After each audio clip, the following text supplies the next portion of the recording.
안녕하세요. 보험금 팔례방입니다.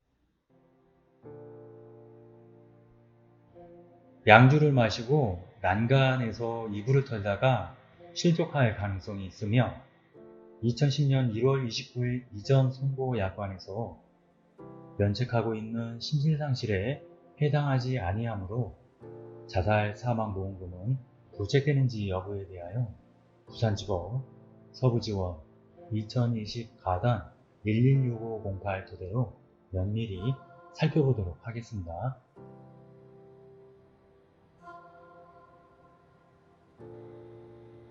우선 인정사실에 의하면 피보험자 망인은 2006년 10월경 상해사망보험을 가입하였고 면책 규정으로서는 고의적 사망, 심신상실 또는 정신질환으로 인한 손해는 상해사망보험금을 지급하지 않겠다라고 명백히 적시되어 있습니다.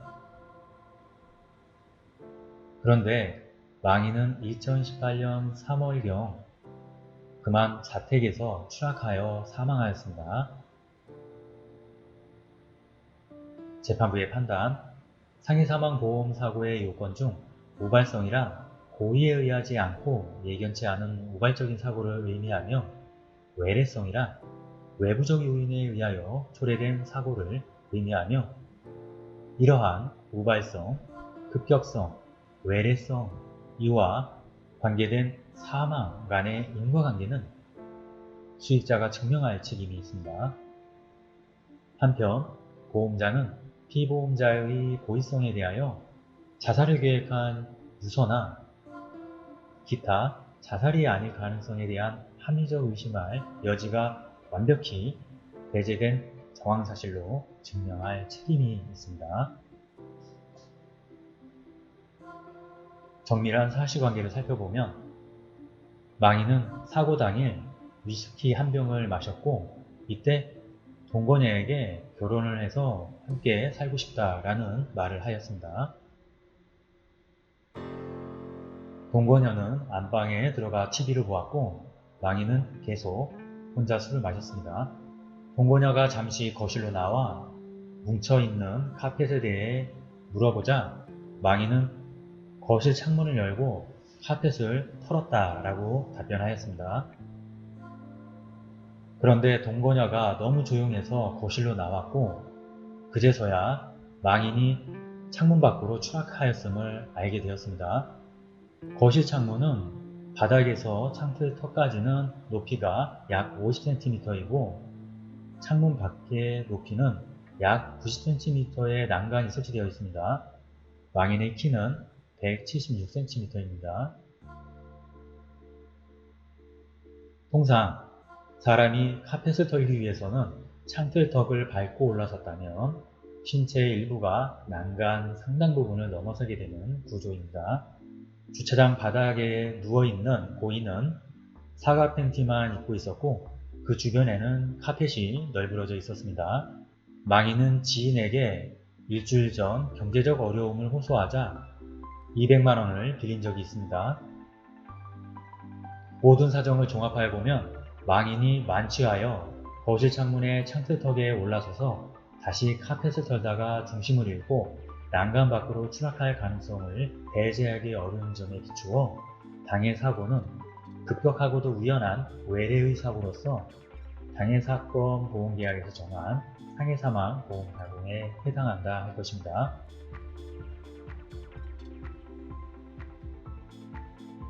그 이유는 다음과 같습니다.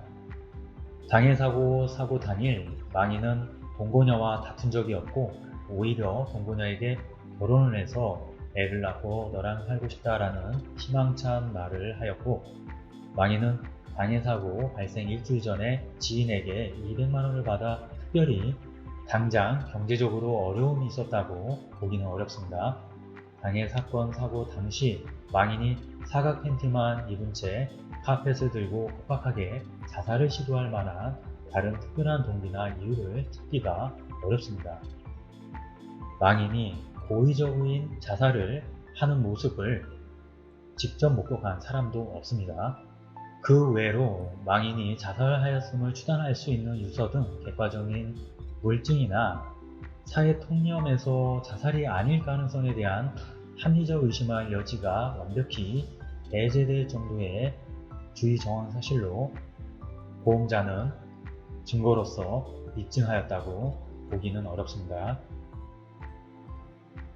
따라서 당해 사건 사고가 피보험자인 망인이 중과실로 추락한 것이므로 고의적으로 의도한 자살이라거나 망인의 심신상실 또는 정신질환에 따른 것으로 이 사건 보험계약의 약관에서 정한 면책 사유에 해당한다는 증거는 전혀 없습니다. 결론적으로 피고는 원고에게 상해사망보험금을 지급할 책임이 있습니다.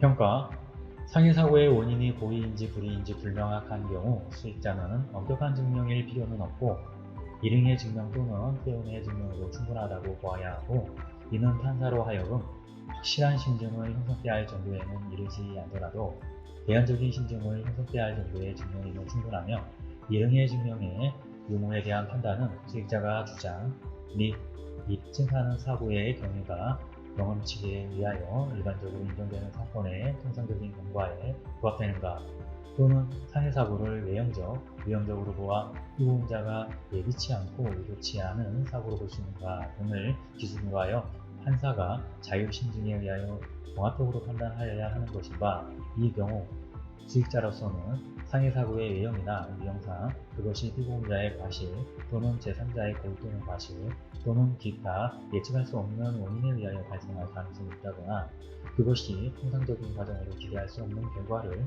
가져올 수도 있다는 것을 증명하고, 객관적 정황상 고의에 의한 사고라는 것이 명확하지 않다면 일응 사고의 우연성에 관한 입증을 다한 것으로 봄이 타당하며, 이와 달리 보험자로서는 그 상해사고가 피보험자의 고의에 의하여 발생한 것이라는 점을 일반인의 상식이나 사회 통념상 합리적 의심을 배제할 정도로 명백히 증명하여야 비로소 상해보험금 지급 책임을 면할 수 있게 되는 한편, 당해 면책 약관에서 심신상실이 규정되어 있으나 보험자에 의하여 피보험자 망인이 사망 당시 심신상실 정도의 명분 상태로 볼 정도인지 여부를 부검 등으로 입증한 증거도 없고, 자주 음주하는 망인이 위스키 한 병을 마신 것 가지고 명정으로 보기는 어렵고, 난간 높이와 망인의 심장 등으로 보아 술에 취하지 않은 사람도 신족할 가능성이 충분히 존재하며, 경찰서 소동조사 시 통상 참고인들은 진실을 말하므로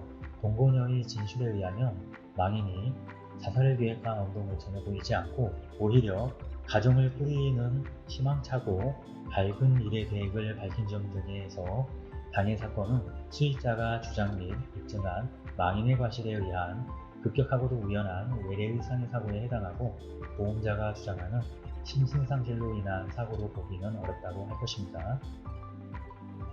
관련 사례 우리 강의 286회부터 294회까지, 374회부터 390회까지 참고하시길 바라겠습니다. 마치겠습니다. 긴 시간 시청해주신 점 고맙습니다.